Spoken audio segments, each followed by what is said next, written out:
Keegan Young. Thanks for being here today. Yeah, no problem. Thanks for having me on. Nice handshake. Thanks. How you doing, brother? I'm okay. I'm doing okay. Besides the horrible cold, thank you, New York State winters, but it happens. Yeah, it's getting around a little bit. Yeah. We talked a little bit a moment ago about your self-care regimen. Mm-hmm. But what's that like? Work out at least 5 days a week. I do not own a vehicle. I walk, bike, or take a bus or get rides, but primarily I bike everywhere, and so that's always, exercise, and I like it, and it's just a sort of freedom that I have, and but yeah, exercise, constant exercise. So work out at the gym, throw in some cardio, and then biking on top of that everywhere. So I love biking. When I'm on a bike in the winter, though, it's like shards of glass dinging. Yeah, the last few weeks, my rides for pleasure have been very far and few between. It's mostly just been to and from work or the store if I need to go, and so I get it. Yeah. Were you always someone that focused on your self-care? No, not enough. Not in my youth. Well, we get into the chronology of my story. I'll tell you when I started to take that a little more seriously. But at a certain point many years ago, I got into working out just as sort of a thing to do to deal with stuff, and it's become a very important part of my my regular routine. So it's good for me in a body sense, good for me in a mental and spiritual sense. So yeah, it's part of my self-care. It's very important. Yeah.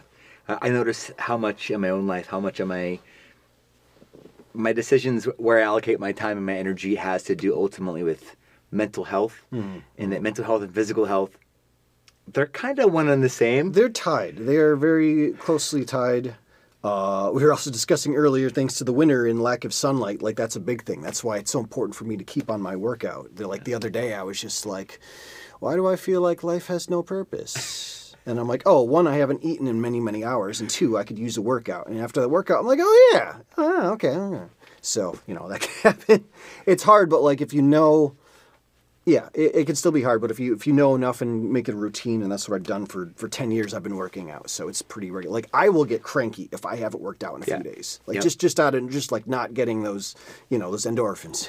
Yeah. There's endorphins that can be really soothing and almost like the pharmacy within your own brain and your own body. Mm-hmm. I play paintball competitively, and after like a practice or an event, I'll be in the car on the ride home, just kind of like buzzing from it. Mm-hmm. And I'm just so at peace. Yeah, like I could get the worst news in the world. Oh, that sucks. All right, bye. Like, nothing's gonna face me. I've already been adrenalized to the end and back. Yeah, and that I get to kind of carry that high for a few days, and then when it's time to go back and go into the grind of paintball or something like that, it's like that's part of my motivation is because I'm seeking that reward.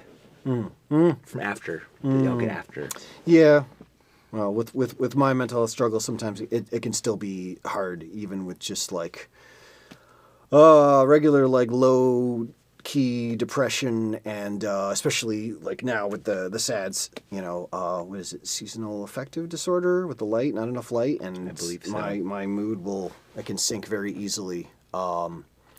So yeah, it's very important for you to remember. Like if I start to sink, and I had to train myself with this too. If I start to feel my mood dipping, my energy, this and that, I'll reach out to people like, hey, I'm not feeling great or whatever, and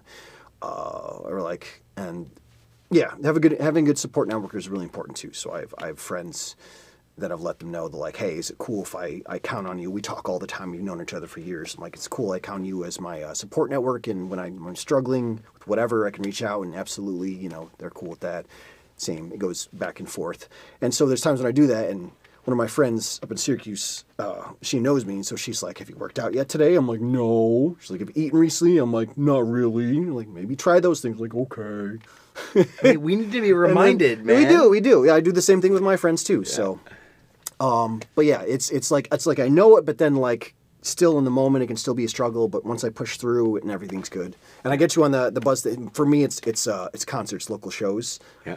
Go to a good local show either with a new band or one of my friends' bands, and Yeah, afterwards I'll just be absolutely buzzing. Like that's one of my biggest kicks. Yeah, is going to see some live event, seeing some people perform and good music or whatever, or even reading some poetry. I'm big into the open mic scene.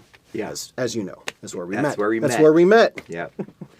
Yeah, man, your art touched me. Your reading touched me. I didn't tell you this. I'm not sure if I have even said it since then, but my mom, when we lived in New Zealand, age 6, 7, 8, 9, she would go to the local jail in New Zealand and would be there for boys, younger men that didn't have someone to talk to during the visit hours. And then several of these young men came in, lived with us after as kind of like a makeshift halfway house. Okay.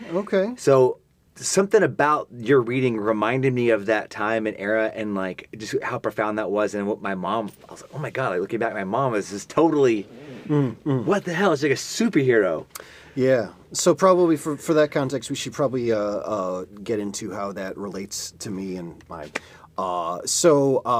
Keegan Young, 40 years young, originally from Syracuse, lived in Ithaca briefly many years ago, and then unfortunately I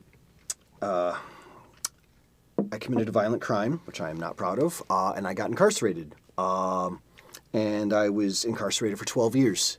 And that was the first time I'd ever been seriously in trouble.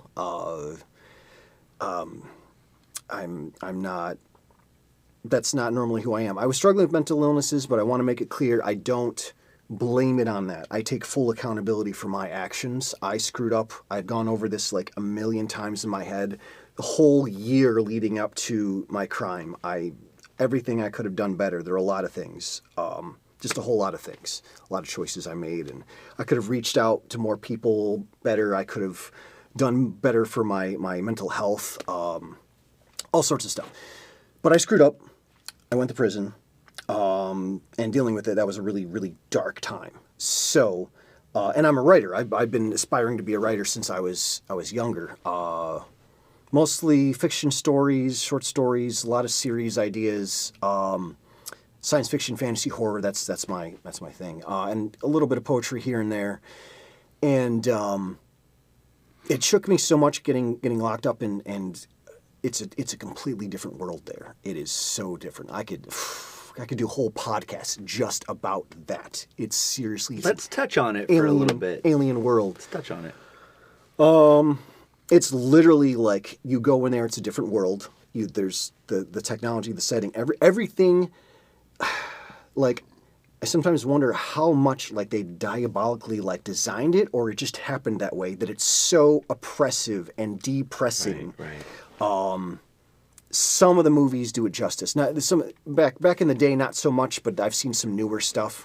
I haven't seen Sing Sing yet because looking at it, I'm like, this looks like they did such a good job. I have to brace myself for watching it because it's going to bring a lot back. Right. Like, I'm super glad that story got out there. It's popular. Right.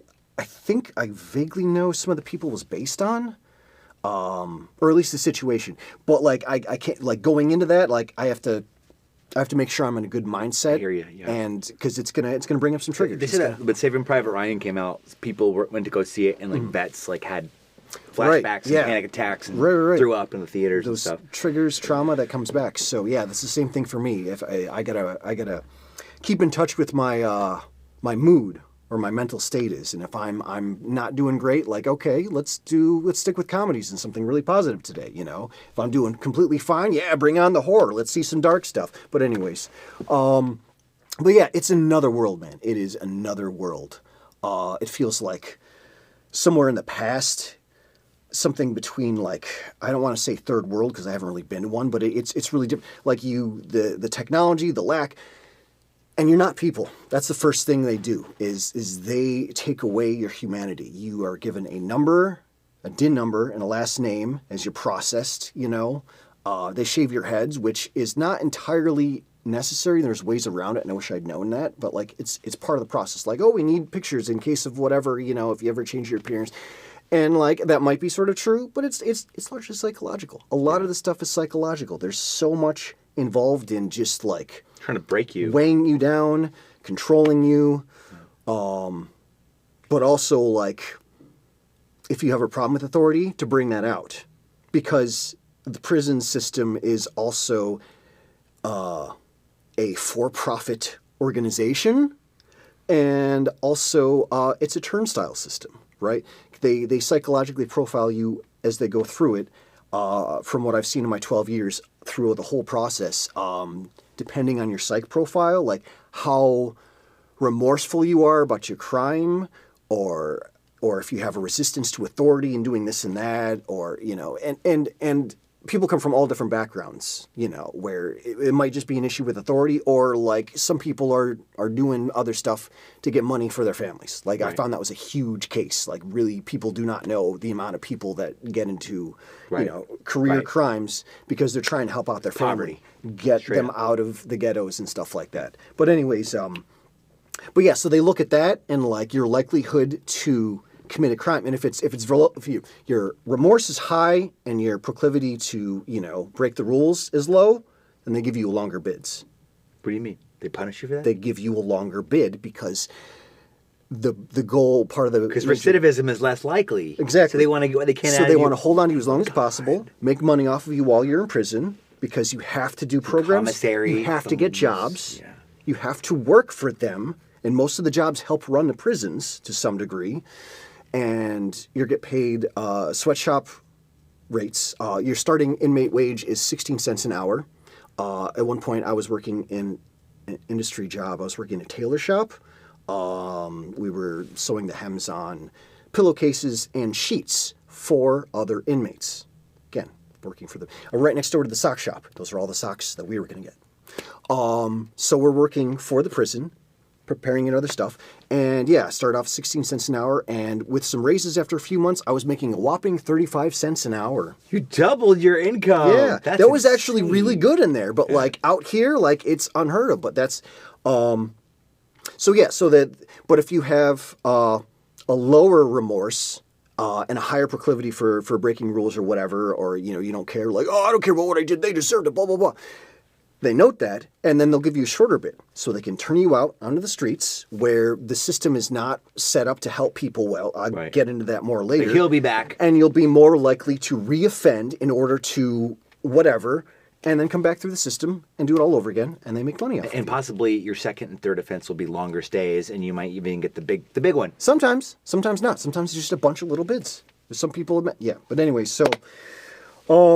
yeah, it's a messed up system. That's insidious. It's really oppressive. I actually had like an easy bid as far as things go. No real serious violence was done to me. Yeah, there was some, you know, psychological abuse that comes along with just the system and just a bunch of people lording authority over you and controlling you and telling you where to go and when. That just sucks in general. But I had, compared to a lot of people I know, a pretty easy bid, but it still weighs on you. It still has an effect. There's still a weight on my brain, you know. I still dream about prison, and I hate those dreams. I really do, because it's like, I'm not there anymore. I don't want to dream about it. Didn't you write a poem? That's one of my poems, yes. That's one of the ones I wrote last year, because it keeps happening, and I wake up and I'm like, why are you doing this to me, brain? I do not want this. But that's the effect. That's a long-term effect. Would you be willing maybe to share that poem with us? I could do that. Where is that one? If I could find it. I know we talked about kind of spacing the poems out, and this is the one that caught me when I heard you share it. I just kind of like, you know, it gave me chills. I've been to, while you're looking, I've been to jail a few times for some minor shit for like 48 hours. I mean, nothing, but I was able to go, holy shit, like, this place is dark. Like, the guards, the infrastructure, like you said, the whole system, it's designed to break your spirit and make you feel like a piece of shit. Yeah. Like, there were some good people in there, too, like you said. There are some, yes. My cellmate, we had a lot in common. We were, like, the same age. And he was absolutely one of those people that was... he was in there because he was just trying to get out of the trap and like trying to make money and like for his family. He wasn't a bad person, but he was brown, and he had, and every time I went to my sentencing or my court hearings, he would always be at the same hearing, but in a jumpsuit with shackles because he couldn't get bailed out, and I did. And it was like almost like the universe brought like a mirror in front of me. And the weird thing was, I'm not gonna say his name. but we have the same initials, TW. Oh, And wow. it just felt like I was looking into a mirror. Like, this is what it could have been like if you were a brown person. Yeah, it's really messed up. Yeah, I saw a whole lot of that, and that's a thing. Is they train the COs, they train all the staff there to avoid any blatantly racial stuff, but it's there. You can feel it. It's there. Who gets in trouble the most for like little dumb crap? Black and brown people. It's really gross to see that, and they'll never throw the words out there, but you can see it, you can feel it, and when they say it to somebody, you know, there's one spot I remember somebody was giving this dude a hard time over how his shoelaces were tied. He said, "That's gang related. You can't do that." They'll throw that around a lot. They'll be like, "This is gang related. You can't do that." And it's so hard to fight against that. You can get in trouble for that. You get tickets. You get charges for that, like money. Like they'll dock some money from your account, like up to like $5 or something like that, which is a lot inside. But just seeing that, just like this one dude, like, no, you can't. You gotta undo your shoelaces. You can't have it like that. Like, oh yeah, you gotta move your socks. I know that's a gang sign. You can't have that. You know, you go to the box for that. And it's like anything they want could be that. They can just say that. You can supposedly you can fight. You can file a grievance and say this, but it's such a corrupt system. It's so messed up. A lot of times, the easiest route is to keep your head down, try not to get in trouble, and if you do get in trouble, just be like, fine, whatever, man, I'll pay it, and just let me keep moving. It's really sad. Yeah. So yeah, that sort of thing. Yeah, it's messed up. Yeah. Yeah. Do you want me to read that poem? I found it. I would love for you to. Okay. So when did I write this? Oh wow. Oh, this was March of last year. I thought it was more recent. March of last year. So yeah, funny thing. So yeah, I was in prison for 12 years, and I got out March 10th, 2022. And so this was like just about 2 years after, and I was like, I want to stop dreaming of writing. Yeah. All right. I'll just get into it. So this is called Dream Lock. I want to stop dreaming about prison. While it affected me, as it affects many people, for life, leaves scars that may never fully heal. It's done. I'm out. Don't call this free. But my bid is over. I left those walls behind me. I don't want to see them when I close my eyes at night. But it keeps happening. I dream. I always dream. But I don't always recall. And too often, I do find myself wandering bleak hallways, floors scuffed by countless feet of walking bitterness, bordered by sterile walls, terribly lifeless colors, painted over pain but poorly, hollow echoing in the corridors of my mind. This dream prison, some amalgam of the places where I was incarcerated, both familiar and strange, known and unknown. And while tiny bits change from dream to dream, the baseline is there. Same general outline or shape. Same weight upon my soul. Endless stairs and halls, blocks of doors or open bar cells.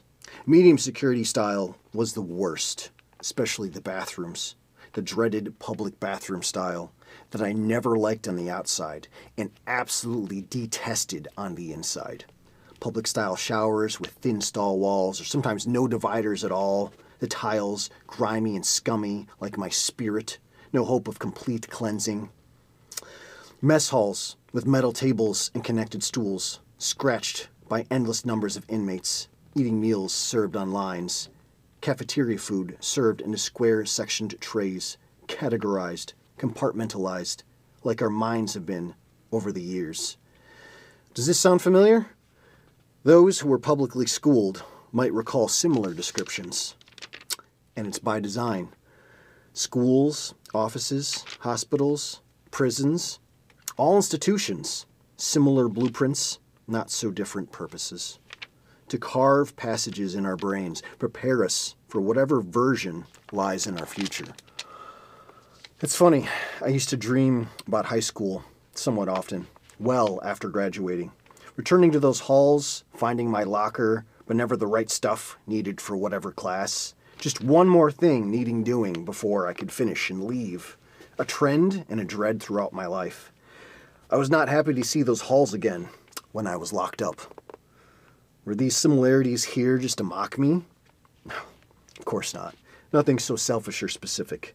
We're all just cogs in the machine. This is nothing new.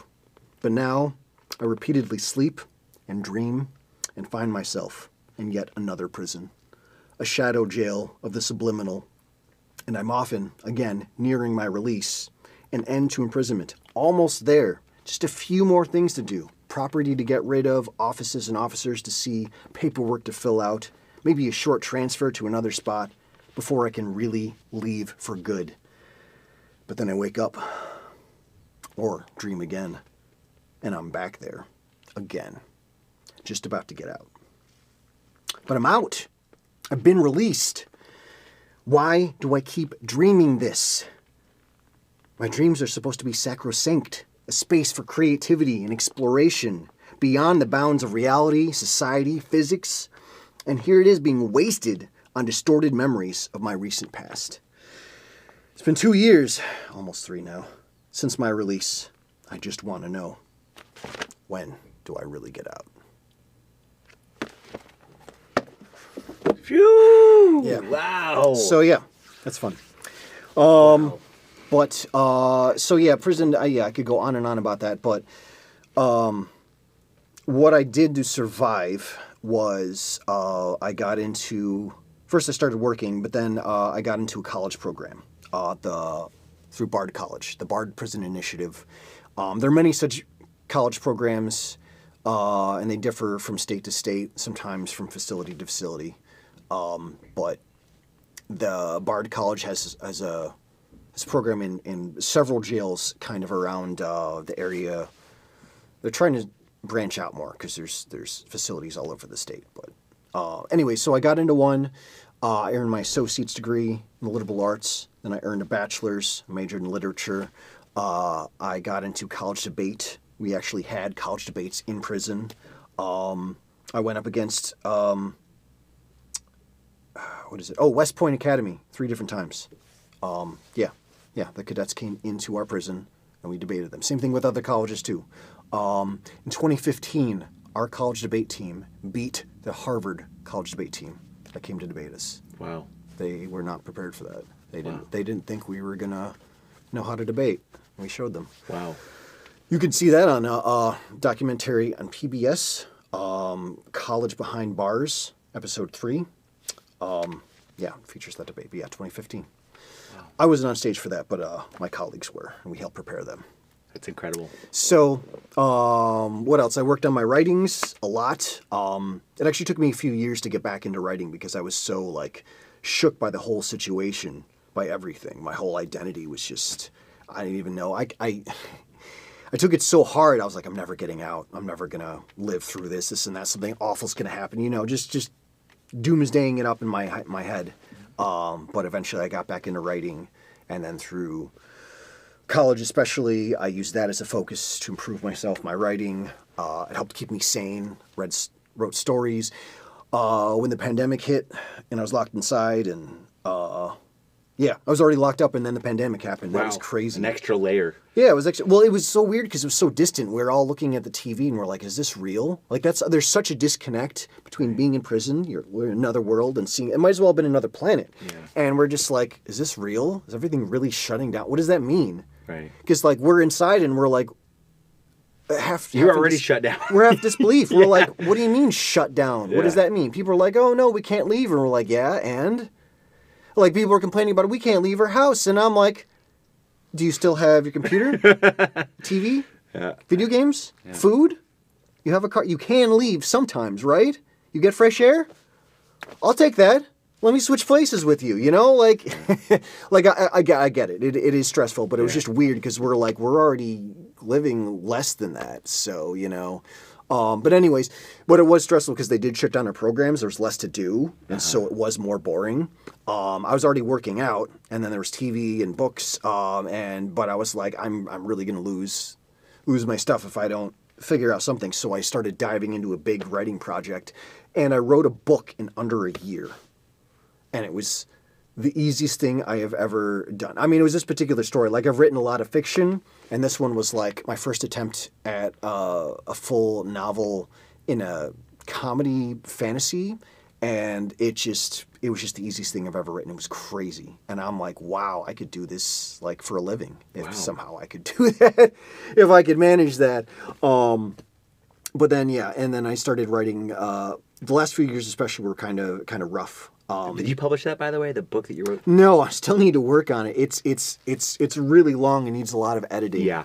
It's I do want to get it out there, and but it's a project. Comedy, fantasy? Yeah. Okay. Yeah. But yeah, the last few years were really rough.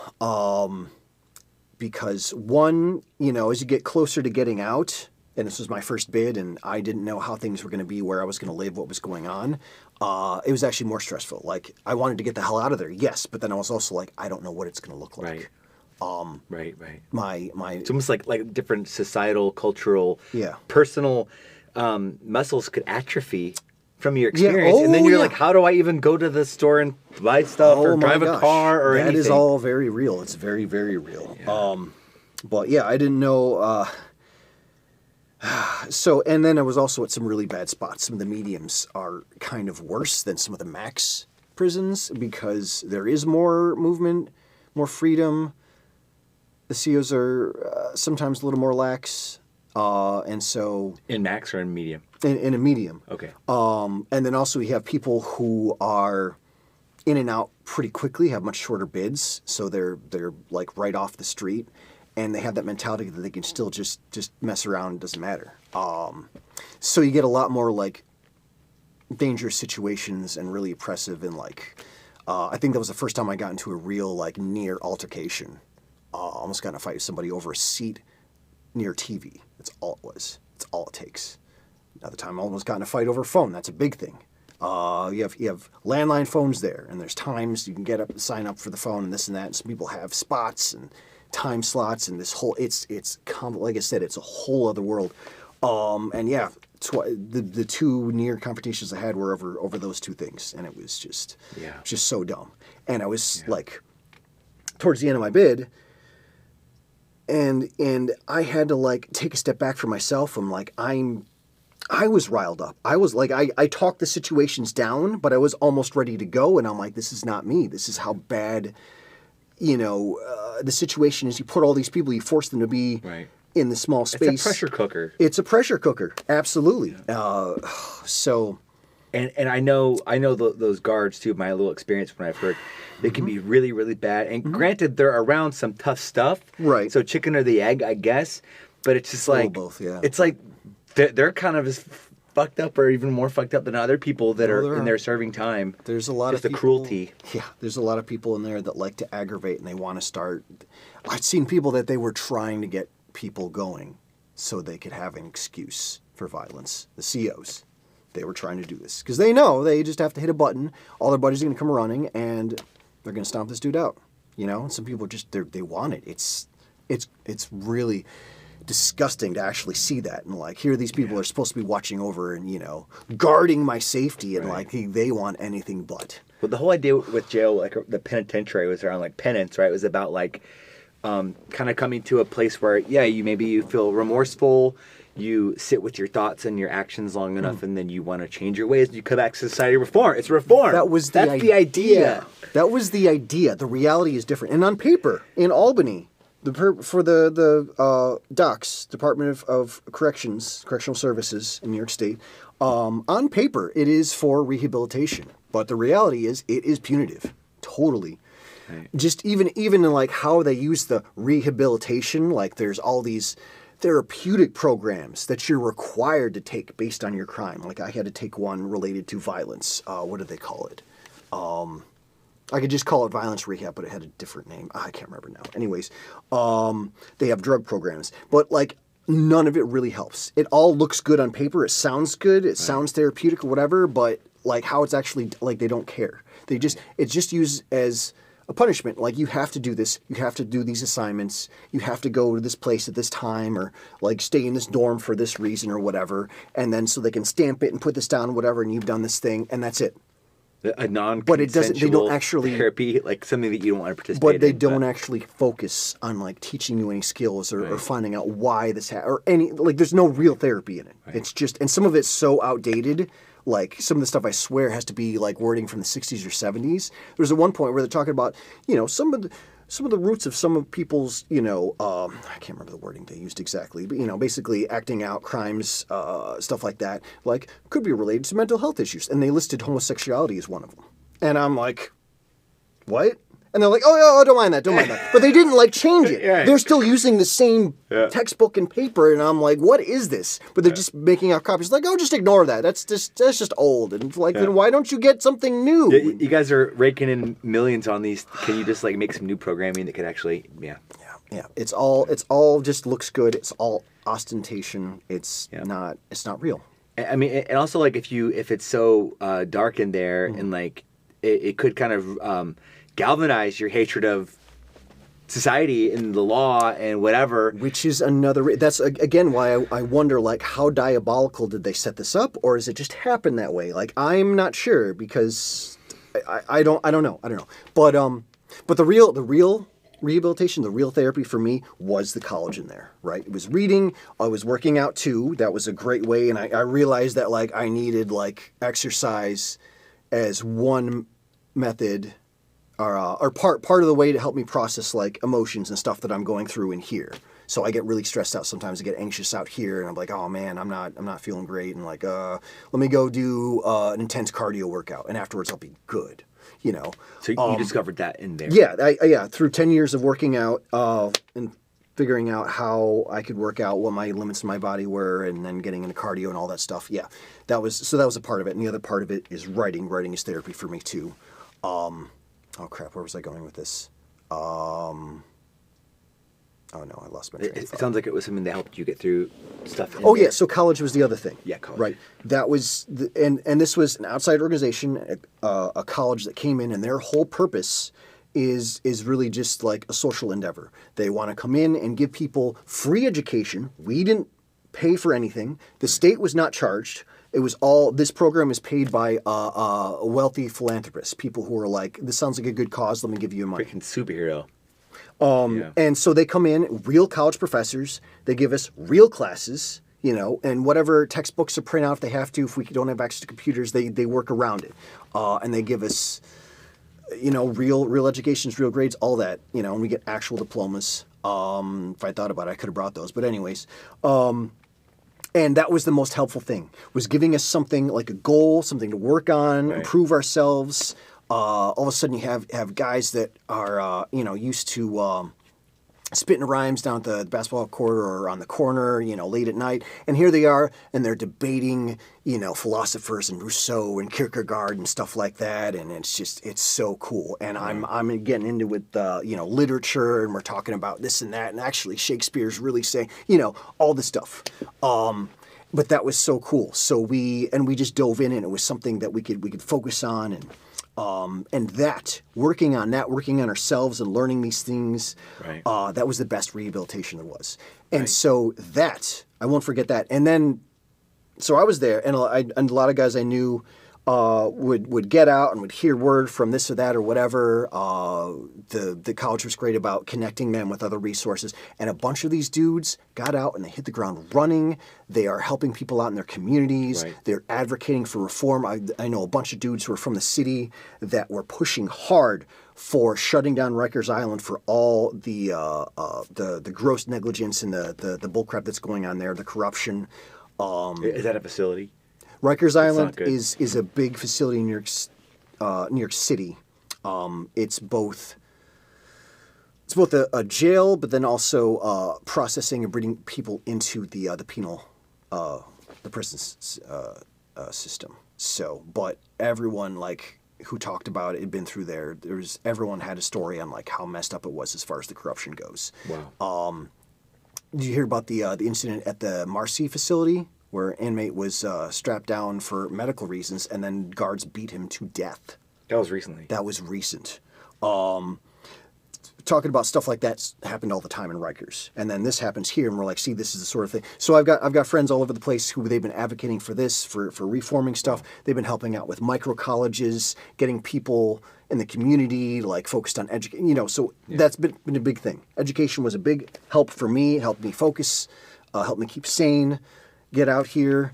And that was one thing that I realized I wanted to do. Hearing these stories and everything like that, I was like, I screwed up. I messed up. I want to give back to the community somehow. I can't take back my crime as much as I would like to, as much as I've tried. I can't take back the violence, the harm that I've done.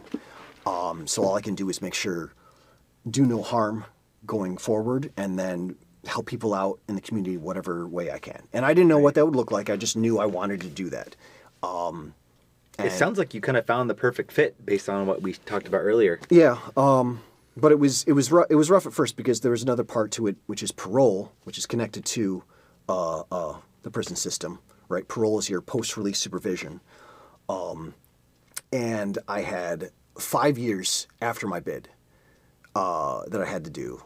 And so when you start getting closer to being released, they're like, okay, where do you have friends or family that you would like to go and live with and this and that? And for whatever reason, and this is some personal issues, my mother didn't want me coming home. And I was like, even just for a few weeks until I can get another place. And she was like, no, okay. She's in Auburn now. My brother in Syracuse, I was like, okay, fine, whatever. I put his address down. Parole said no. Had friends, more friends. Again, I'm from Syracuse. Yeah, I was arrested here in Ithaca. And they just denied every address. And I'm like, Damn. why? And they said, you have to go back to Ithaca. I'm like, why? I don't know anybody here anymore. Like, that was 12 years ago. Like, I don't know. And they're like, you just have to. They just, like, well, you can submit it. You can submit another address. But they just kept denying everything. They wanted to send me here because, and this happens a lot, they want to send you to the point of your crime or a situation where you will not have a lot of support and access. Therefore, what are you more likely to do? You're kidding me. More likely to reoffend. More likely to screw up, and then back into the system you go, so they can make money off of you. Again, they want to turn it into a turnstile. It's so dark. When you were talking about in the poem, and I want to get back to it another reading soon. If Sure. you want to start thinking about what you'd like to share. Okay. Like how the square trays and how it's like school and institutions, as you say. Yeah. And I've heard this argument before, and to me, it's incredibly heady. Even the geometry, the architecture of a building, kind of programming you. Dehumanizing you, teaching you how to be essentially like an employee or an inmate. And school is it is weirdly like that. It's a little bit like that. Like, and you know how some hospitals kind of have, or some of the old schools, like you go to an old style school that's been around for a little while, and it has sort of a feel to some hospitals. Yeah, prisons feel the same way. I mean, the architecture, Same like if you thing. were It's to really, drive past one at a glance, it could be the same. It's eerie, but seriously, like those walls, man. Those walls with the dull paint, it reminded me of hospitals, reminded me of really old schools. It's gross. It doesn't feel good. And that's part of it. It's part of the design. Yeah. I feel like there's a real conflict of interest anytime you have for-profit prisons. There's been all those cases where judges were like sending people, unjustly, young people even, which is such a huge thing. A big thing. Oh my God, it's insane to think about sacrificing someone's life on the altar of profit. And they get caught like 20 years later, and it's like, okay, well, the judge gets gets fired or whatever you call that, gets dishonorably removed from his office. But then how about all the harm, all the people that have spent all those decades? They're still paying for it. Yeah. Oh yeah, you get that all the time. It's gross. On the subject of getting out and homes and such, and I said I was having issues. I got another poem. Let's see. Find it. I can tell that's a well-used composition book. Yes, it is. Oh, I'm going the wrong way. Here we go. I got it. There we go. Okay. This one's called Ache. I miss home. The homes I had, no longer there, except in my dreams. I see them often, sometimes in startling detail, or distorted beyond reality. But at least I can visit them, though randomly, unlike in real life. But even the dream homes and other places leave a bittersweet sting. When I awake, it makes the longing that much worse. Not only am I locked up, but these places are now closed off to me. Sold off long ago, taken over by other people. My roots, memories, cut off by my captivity, and the home is being sold off, or my stuff given away. Who said you could sell my memories? Pieces of me I'll never get back. And the time spent in here makes everything hurt that much more. Cut off from the real world, feel it pass me by, changing relentlessly. From what I knew and loved, losing all familiarity, meaning and sentiment fading, until all I have are memories, which is all I have in here, in prison. Plus, the uncertainty of not knowing where I'll live when I get out. A dark nostalgia. Will I even know the world I return to? Can I go back to any of those places? Or will I even want to? Or should I leave them be, preserve the memories as best I can? All that's left. What does it mean to go back home when I no longer have a home? I wrote that a little bit before I got out. Yeah, because again, it was very uncertain, and at the last minute, like, they weren't approving anything in Syracuse, so back to Ithaca I came. Spent my first week here at a homeless shelter, because they're like, that's where you go. I went to social services, and I'm like, I just got out of prison, I have nothing. Can you help me out? Like, you know, I filled out a mountain of paperwork, and they're like, we'll send something to the shelter. They never did. They never did. And you keep up with them long enough, and they kept asking for this, and we need confirmation of this, and we need you to fill out this other thing, and endless hoops you have to jump through. I have nothing. You know what I mean? Endless hoops I had to jump Christ. through. And they do this on purpose. They make it as hard as possible, so you just give up. And that's what I did, because I eventually just, like, I managed to connect with, amazingly, some people I went to college with inside that had gotten out here, and they were in the community. Some were working in the reentry network, helping out people like me and other people going through jail or whatever, rehab, etc. And they got me connected with other people. They got me into reentry program and housing. And then my first job was I was a teacher's aide for College Initiative Upstate, which helps people prepare for getting to college. And there were a lot of people that were also systems impacted like me. Wow. And when I told them, like, where I'd come from, they were like, cool. Like, we get it. It makes that work even more important when you know what it's like to get out and have social opportunity. Yeah. And, like, I guess part of it's to be expected or something, where it's like, hey, like, I just got out of prison, and they're like, oh, great, like, come in. It's like, there's a stigma built right into that. Huge stigma. You know. Yeah, it was really funny. The shelter, like, they have, I think they actually closed down St. John's. Super weird. There's been a whole bunch of stuff going on. It really screwed up around here. Homelessness is a huge issue, but, so this was 2 years ago, and they had a program where, like, they had too many people there. And so sometimes they would send people to certain hotels that they had like agreements with and part of this one program or whatever. And they wanted to do that with me the first night. And I was like, good, because, like, I was so anxious and so stressed out. I didn't want to be around anybody. And some of the rooms at the shelter are like dorms. You have several beds in the same room. And I just didn't want to. It was funny, though, because word had gotten out that I'd been down for 12 years. And to a lot of people, that's a long time, which is funny, because I had friends who'd been down for 20, 25, 30 years. So I'm like, this isn't that long. Sad to say that. Like, it was long, but it's like, I know it's worse for some people. Anyways, so they were like, oh, there's some dude getting out. He'd been down for like 12 or 15 years. Everyone was scared. And I'm scared. What are you talking about? Word had gotten out somehow to the hotel that, like, dude who'd been down 15 years was, and they're like, oh, no, well, we don't have room. No, we can't do that right now. So I had to stay at the shelter for a few days. It was so weird. And I'm Holy like, jeez. It was, I don't know. So, wow. Yeah, stigma. Stigma is an issue. But I managed to find employments, go through a few different stuff. For a year, I was working with URO, Ultimate Reentry Organization, or Opportunities, excuse me, Ultimate Reentry Opportunities. I worked with them for a year, and this is crazy. This was cool for me. So, helping people out in reentry, and one of the programs we had was this program called the Motivational Interviews. Which is there's this whole philosophy in this process of interviewing people who've been systems impacted by whatever, and trying to get them to focus on their own rehabilitation, about their own reentry, about what do they want to do. And this program would take us up like every other Friday to the county jail, the same county jail where I entered into the system. We would go in there and we'd visit with people there and we'd talk with them, like people who are going to get out in the next 6 months. Like, okay, what's your plan? What do you want to do? What are you interested in? Do you have family? What sort of resources might you need? Prepping them a little bit. Exactly. Get them thinking about it, but then also connect them with resources and stuff like that.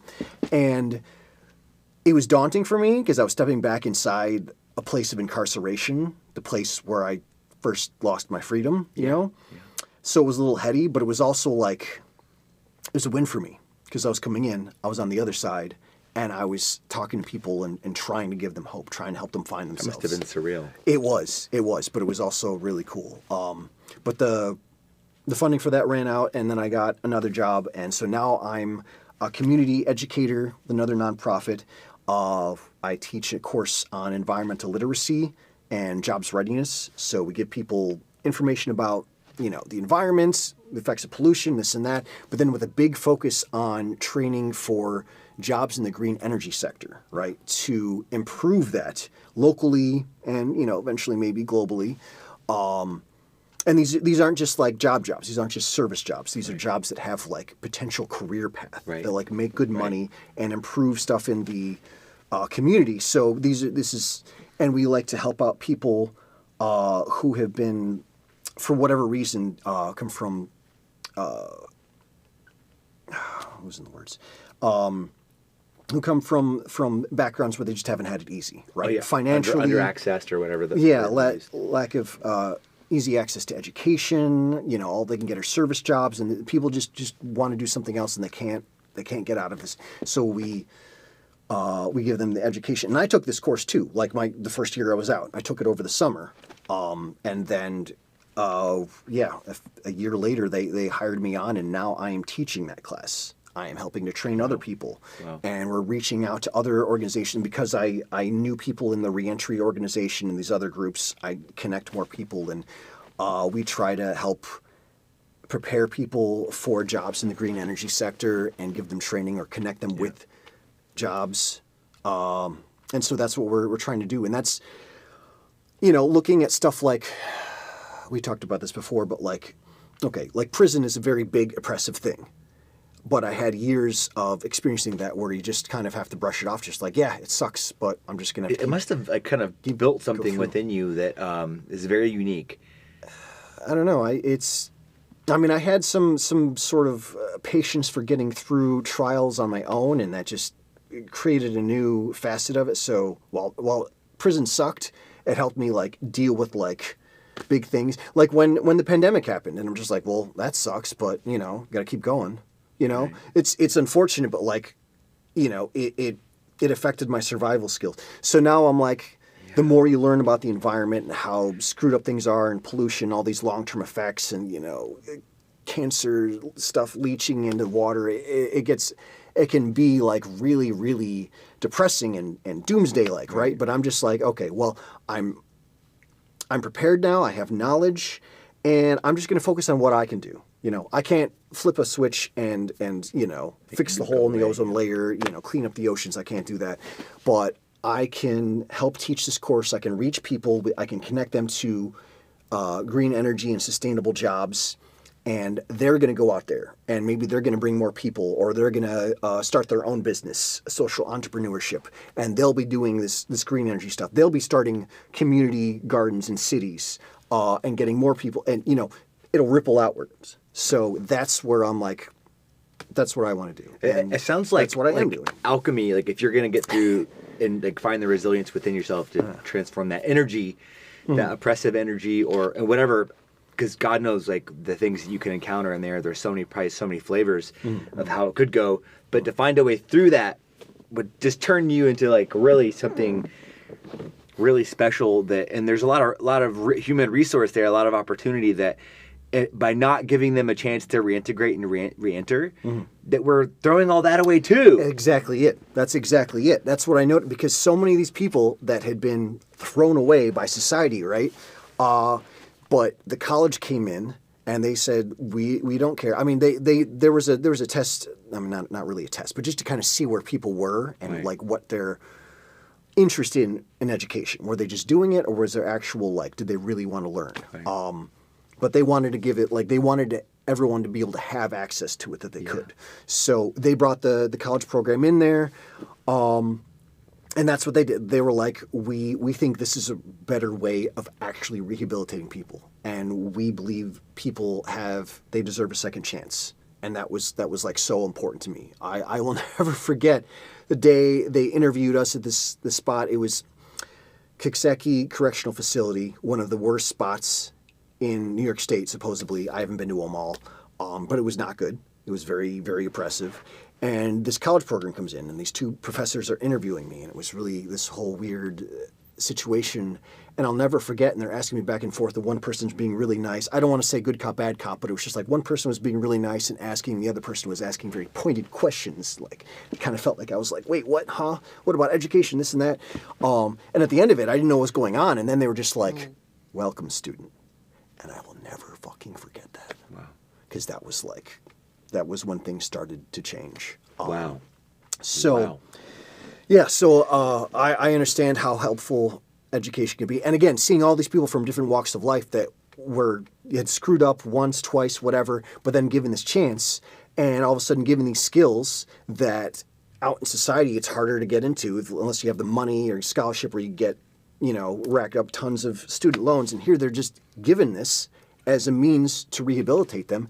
And these dudes just take off. There's some guys that, like, didn't know that they had all these skills that were just like they hadn't. Oh, like, been by given the way, shot. you're talented. Yeah. By the way, you're not a waste of space or a dumbass or anything. All of a sudden, they're given the chance to, like, here's an art class. This one dude, suddenly he was drawing, like, photorealistic stuff within weeks. I was actually disgusted by his talent suddenly because, like, I've been drawing, like, throughout my life, and this guy just picks it up, like, never done it before. Just, oh, wow, I can do this. Other people just suddenly find out they're math whizzes. Like, they never tried it, or nobody was patient with them in school or whatever, They weren't given the shot. I don't know. But all of a sudden you have professors that cared, that were patient with us, that gave us access to this, that let us ask questions and also challenged us. And so many dudes met that challenge and just were off flying. And if you come out with a degree and there's, like, a prospect for some kind of, like, better life, like, in my mind, that would reduce likelihood of recidivism by... It does. Orders of magnitude. I don't have the statistics on me. I'd have to look at, but like Bard College graduates who earn their degrees or started it in prison and get out, the recidivism rate is, like, crazy low. Crazy low. Why are they doing that for every... But you're right. It was never really meant to get people back into society. It was more of a... And there's way too many people in jail and in prison in the U.S. anyway. So it's, I'm glad we've been able to, like, stay on this topic for as long as we have. I was like, let's touch on that. And like you said, it is a podcast or 10 whole other series. Yeah, I could go on and on about that forever. But I'm glad we got to go there. And I don't want to, just like you said in your poem, that you don't want to be there anymore. If you want to steer towards anything else, I do know that we quickly connected about, 'cause I imagine that you're a reader as well as a writer. Big reader. And when someone said Dune, we both got a little perked up. Ah, yeah. Let's talk about your reading. What are you reading? Oh, let's see. Right now, what am I reading? Reading a few things. I'm reading a graphic novel, No Heroes. That's like a really gritty modern day take on superheroes that are, like, it's real gritty. I don't know. Kind of Watchmen-esque? Oh, even more grittier than that, even darker than that. But then I'm reading a novel, The Dead Take the A Train. Urban fantasy. It's very, very dark, but it's very interesting. It's very well told. But so that's what I'm reading now. I haven't gotten very far. I've been sadly more distracted since I've gotten out here. I'll blame technology. Like, I was a reader before. I've been a reader since I was a kid, but, like, I get out here and I don't know. I'm still, like, settling, but I do read. But writing is the biggest thing for me. And that was one of my goals, is that I wanted to get my stuff published.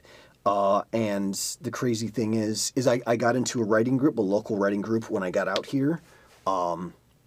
And I met some friends. Is a writing group, like, people come together and they write together as this mutual supportive type thing? Well, or? I mean, yes, but also, like, we wanted... I mean, first we just wanted like constructive criticism, excuse me, on stuff that we'd written. So we would each like feedback. We would meet up and we'd give each other we'd feedback.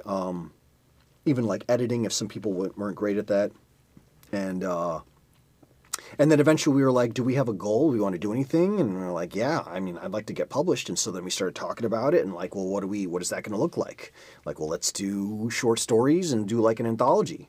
And we worked towards that. And this past year, we have actually published 2. A friend put together a local publisher, Ink Alchemy, and we published 2 short story anthologies right here. This first one came out, was it May? May of last year? Beware the Light, an anthology of dark fiction. See, there's my name there. It's crazy. Here he is. Oh. And then this one just came out in December. A Shift. This is about shape-shifting in various forms. And we'll actually be doing a reading at locally Buffalo Street Books on January 19th at 2 p.m. So the authors will be there to read their stories? I think we're going to have everyone. But yes, we're going to be there reading excerpts from our stories. Was it the same group for both books? We had one extra person here. Another person we got on board. So wow. So you have like a theme, like in this case, shapeshifters, and all the stories in some ways relate to that. But right. Are they all one-off? There's not like a timeline or anything? Nope. Okay. Different stories, different worlds, but like with a theme of shapeshifting. Just like this one. Actually, this one started off like really generic, just like something isn't what it seems. And we all came up with stories we were doing. We started working them, and we're like, what's the theme? What are we going to come up with? And all of our stories had something to do with darkness and light. But like some tie-in with both of those things. And so instead of like, people are usually scared of the dark or whatever, we went with the opposite, like beware the light. Like things that can lurk in the light. So that was just but yeah. Okay. And it's actually just finally starting to hit me now that we published the second one, that I'm a published author. It's really crazy. It's really trippy. You don't understand. I dreamed about this. This got me through my bid, was dreaming about this, and now it's a thing, and we're still going, and there's still more potential, So, and at some point I'll work on publishing my poems. That will be a separate thing, but I might create my own publisher. My friend who created her Ink Alchemy, her publisher, she's going to help me out, and I might create my own publisher just for like local poetry. So that could be a thing. That's so cool that you guys had like a collective to go in together, because I've never published a book, but I know it can be quite daunting to manifest something, and there's the paper and the printing and then there's the legalities and the editing and we self-publish, so there's a little less of that because the publishing world is a little weird. It's changing a little bit thanks to the availability of online and self-publishing. But yeah, getting like officially published with big publishers and this and that, there's a whole rigmarole we have to go through. And my friend was trying to do that with her manuscript for a while, and that was such an issue. She was like, she was hoping to do that in preparation for us getting an anthology out, and eventually she was just like, screw this, I'm just going to do self-publishing. And I'm like, okay, cool. I think that's where it's going. I mean, that's where music's gone. It's where content's going in a lot of ways, because there's so many tools available now. So, but just the moral support and also the financial, you guys can combine resources, because it can be kind of costly too, I know, to do things like that. So congrats, man. Yeah, man. Thank you. Time for another poem? Would love. I've got one more in mind, and this is because, again, my writing has been part of my therapy process. And there's one I like to read, and it reaches to a lot of people, and they talk about how it really hits them. Because this was part of my process, again, going through prison. And there was some stuff I had to work out through the poetry, because the last few years were so rough, and I started really getting into this and just writing out. And so there's a lot of raw stuff in here. So this is, so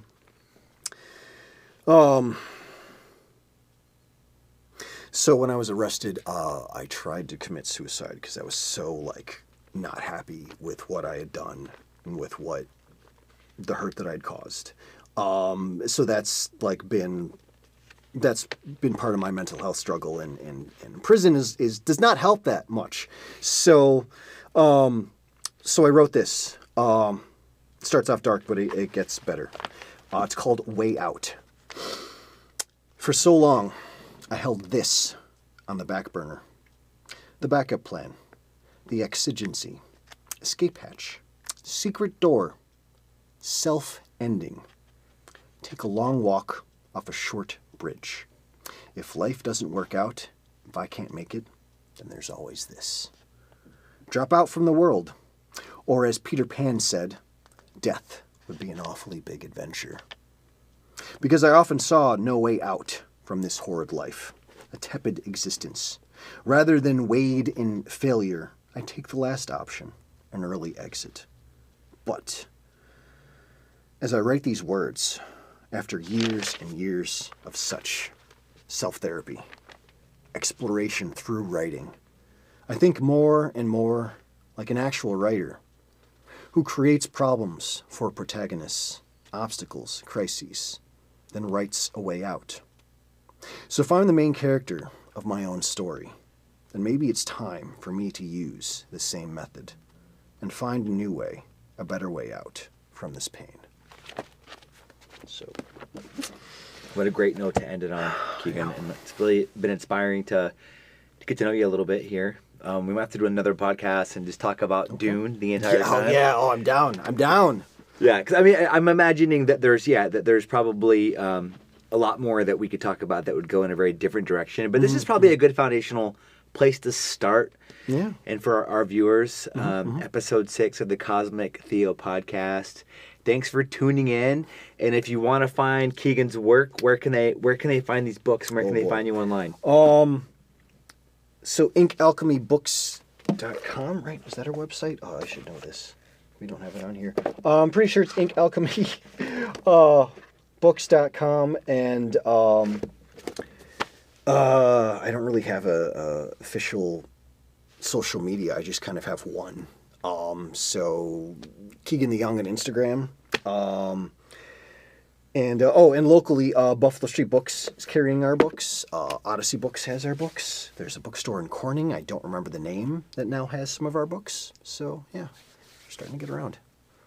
Awesome. Well, best wishes with this upcoming reading. And, I mean, this is still a new book, so I hope that it does well. And good luck on publishing your own work. Oh, yeah. In addition to that collective. Working towards it. And it. a real pleasure, Keegan. All right. Bless Appreciate you. it.